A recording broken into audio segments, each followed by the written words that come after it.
Inside this unopened box is a $100 mug. Before I show it to you, I want to highlight the fact that the box is unopened. We'll come back to that in a minute.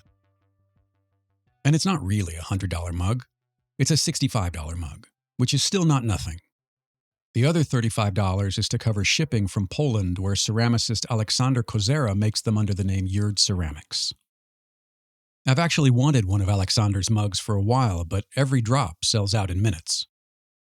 If $100 sounds expensive for a mug, you're right, it is. And unfortunately, recently it's gotten even more expensive.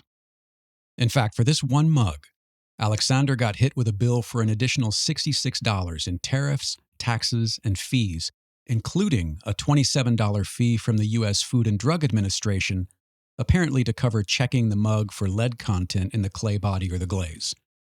But here's why I mentioned that the package was unopened when I received it. How can they check it if they didn't open it? And if they didn't open it, why did they charge for checking it? I suppose the simplest answer is because they can. The other issue, beyond all of the additional fees, is time. What should have taken FedEx around 5 days to deliver took 16 days door to door, which includes the 11 days it sat in Memphis waiting for the one person who handles these things to grant it clearance to proceed. And that's after multiple emails and phone calls. If you've done the math, the fees outweigh the sale price, which means that on the back of all of this, Aleksander told me that he may have to stop selling to the U.S. entirely, which would be devastating to his business. Unfortunately, Aleksander is just one of many artists and makers around the world, some of whom I've spoken with, whose businesses and livelihoods have been disrupted by these changes. Let's take a look at the actual mug so we can talk about it a little. As you may have noticed, Aleksander's work is heavily influenced by Brutalism, an architectural style that evolved out of the modernism of the 1940s. Swedish architect Hans Asplund is credited with coining the term neo-brutalism in 1949, but the first published reference wasn't until 1953, when British architects Peter and Alison Smithson used the term to describe the design for their unbuilt Soho house. Other Brutalist architects include Le Corbusier, Louis Kahn, Marcel Breuer, and Mies van der Rohe. I love the industrial aesthetic, and fortunately there are quite a few Brutalist buildings in D.C., including the Robert C. Weaver Federal Building, which is home to the Department of Housing and Urban Development, designed by Marcel Breuer, the Hubert Humphrey Building, which houses the Department of Health and Human Services, also designed by Marcel Breuer, the Hirshhorn Museum, designed by Gordon Bunshaft, and all of the D.C. metro stations, designed by Harry Weiss with the help of Gordon Bunshaft. In doing the research for this video, I found a fascinating article on the history of the D.C. metro stations that I'll link to in the description.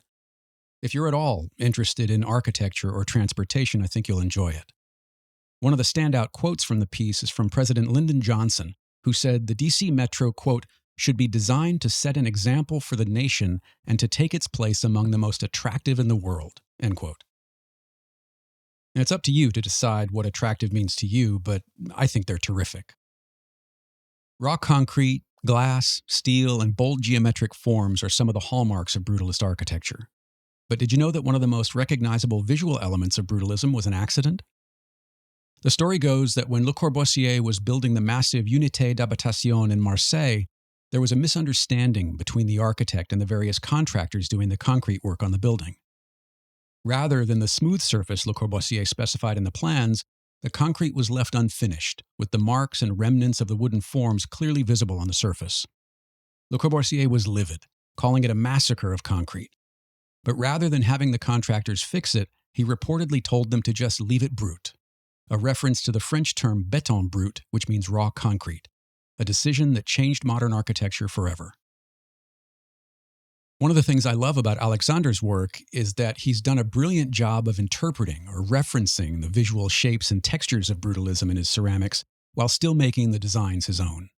He's not just knocking off iconic buildings. The process for creating his pieces requires multiple steps and is fairly complex. As he explained it to me, I begin in the digital space. Each form is first designed in 3D, then printed using FDM and SLA technologies. From those printed masters, I make silicone molds, which I use to produce multi-part plaster molds for slip casting. I cast them in a custom porcelain slip, a recipe I developed myself that combines 2 types of porcelain with black grog and ceramic pigments to give the pieces a stone-like textural surface. After controlled drying, the pieces go through a bisque firing at about 940 degrees Celsius. After the bisque firing, I glaze selected areas by hand. Some objects remain unglazed on the exterior to highlight the raw texture. More intricate details, like the windows on some pieces, are glazed with a fine needle so I can place very small, precise amounts of glaze. Other pieces, such as the green gloss cup, are glazed by dipping the piece into a bucket of glaze, leaving only the foot unglazed. The foot is then carefully polished after firing. Once glazing is finished, the pieces go through a final firing at 1240 degrees Celsius. Glazing and final firings are the most time-consuming stages and can also be almost meditative.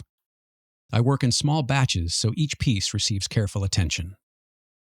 And the results? Well, I think they speak for themselves.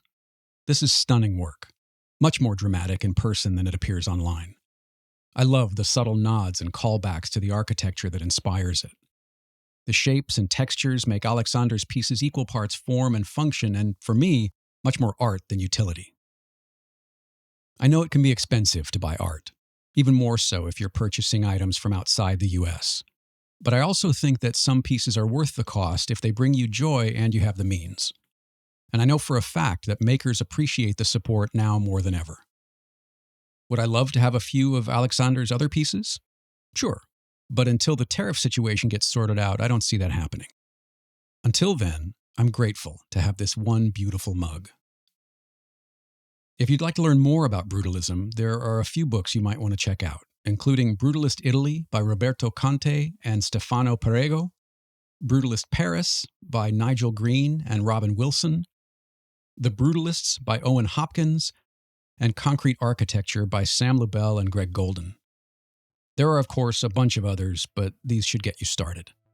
Links are in the description, where you'll also find links to Aleksander's work and all of the architects I mentioned. Thanks for watching.